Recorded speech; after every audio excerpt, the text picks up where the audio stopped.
আগামী সংসদ নির্বাচনের সময় নিয়ে অন্তর্বর্তী সরকারের প্রধান উপদেষ্টা ডক্টর মোহাম্মদ ইউনূস যে বক্তব্য দিয়েছেন তা অস্পষ্ট বলে মনে করছে বিএনপি। একই সঙ্গে প্রধান উপদেষ্টার বক্তব্যে নির্বাচন অনুষ্ঠিত হওয়ার সুনির্দিষ্ট তারিখ উল্লেখ না থাকায় হতাশ হয়েছে দলটি। বৃহস্পতিবার গুলশানে দলের চেয়ারপারসনের রাজনৈতিক কার্যালয়ে এক সংবাদ সম্মেলনে এই হতাশার কথা জানান দলটির মহাসচিব মির্জা ফখরুল ইসলাম আলমগীর।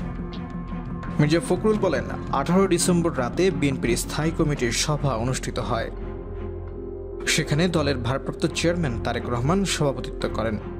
সে সভায় 16 ডিসেম্বর বিজয় দিবসে প্রধান উপদেষ্টা ডক্টর মোহাম্মদ ইউনূস জাতির উদ্দেশ্যে যে ভাষণ দিয়েছেন তা নিয়ে বিস্তারিত আলোচনা হয় এবং পরবর্তীতে প্রধান উপদেষ্টার প্রেস সচিব সংবাদ সম্মেলনের মাধ্যমে উপদেষ্টার ভাষণে যে ব্যাখ্যা দিয়েছে তা নিয়েও আলোচনা হয়।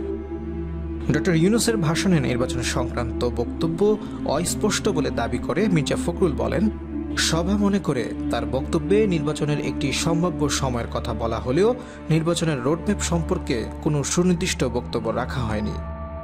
ডক্টর মোহাম্মদ ইউনূস 2025 সালের শেষ অথবা 2026 সালের প্রথম অংশে নির্বাচন অনুষ্ঠানের কথা বলেন, যা একেবারেই অস্পষ্ট।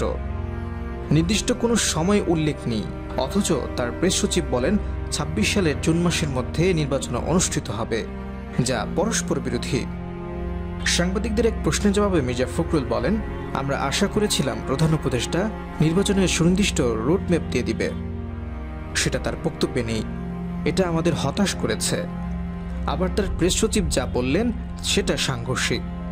প্রধান উপদেষ্টা বলেছেন 25 অথবা 26 সালের শুরুতে নির্বাচন, আবার প্রেস সচিব বলছেন 26 সালের জুনে হবে নির্বাচন, যার কারণে আমরা বুঝতে পারছি না যে কোনটা সঠিক।